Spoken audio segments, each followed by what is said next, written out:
Allora, la mia zitellina l'ho passata in Italia, nella provincia di Modena. Il mio paese si chiama Bocassuolo, è sulle Alpi Emiliane.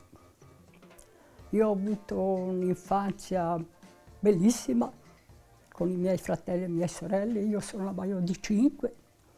Purtroppo dopo ne è mancato qualcuno, però tiriamo avanti lo stesso. In gioventù, lo stesso, ho passato una gioventù meravigliosa. Poi è arrivato il momento che mi sono maritata e sono venuta a finire il corso in 63.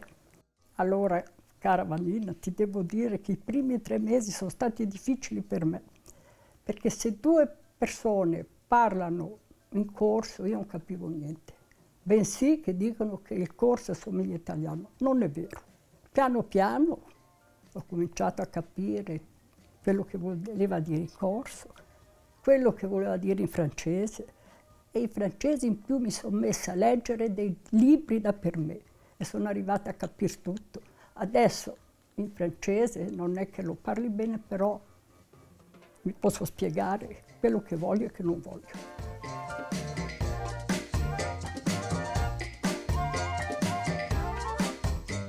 E qui in Corsica, a Guagno diremo, per me posso dire che ho passato degli anni bellissimi, già 61 anni che sono qui, io non posso lamentarmi di nessuno, perché tutti, io voglio bene a tutti e penso che sia ricambiata. Voilà.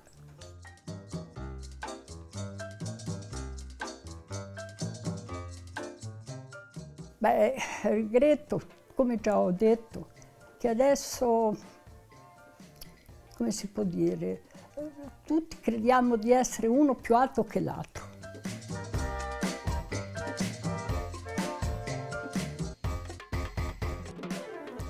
Dall'insieme la Corsica d'oggi è bene, perché è un'isola, è bene, però tutta l'insieme non è come era tanti anni indietro. Forse c'era meno roba, c'era meno cose, però era tutta diversa.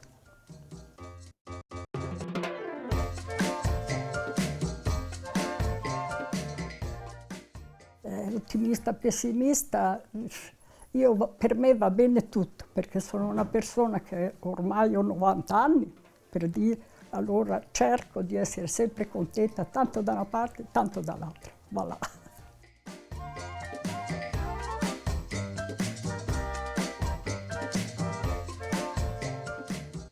Beh, io direi che i parenti, quelli che hanno dei figli, soprattutto adesso che crescono, di educarli diversamente da come fanno. Però ognuno è libero di fare ciò che vuole. Io rispetto tutte le idee, tutte le cose, però sarebbe meglio.